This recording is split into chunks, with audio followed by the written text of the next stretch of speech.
Husband मेरे Instagram follower हैं भाग्यश्री जी के।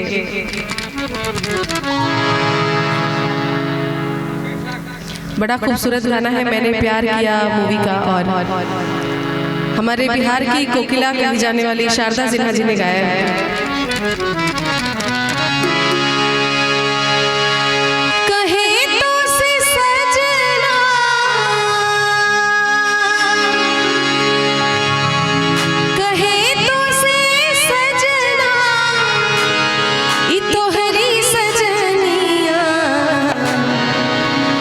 पग पग लिए जाऊं तोहरी बलिया में, पग पग लिए जाऊं तोहरी बलिया।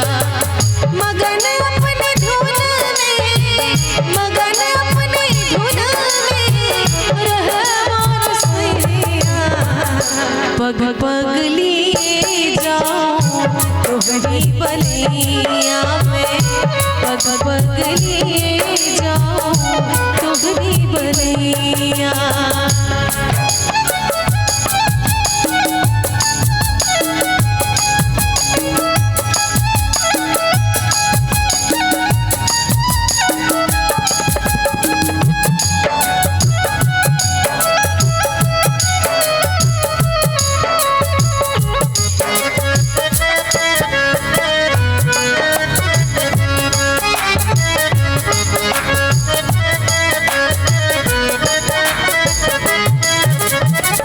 बदरिया से बरसों घटा बन के छाऊं, बदरिया से बरसों,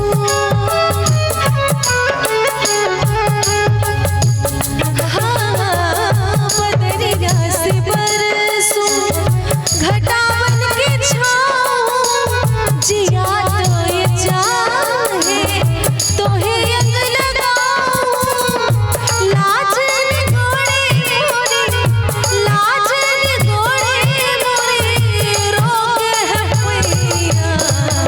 पग पग लिए जाऊं तोहरी बलिया में, पग पग लिए जाऊं तोहरी बलिया।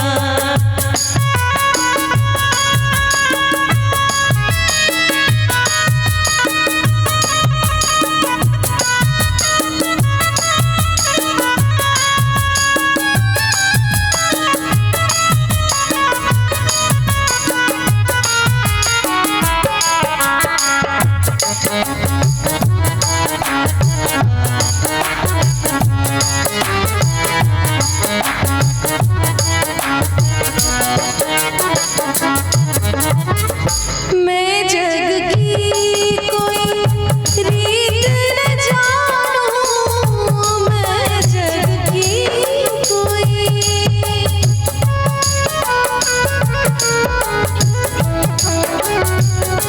हाँ मैं जग की कोई रीत न जानूं। मांग कर दो है सेनूर मानूं, तू ही चूड़िया मोरी, तू ही चूड़िया मोरी है, तू ही कलैया।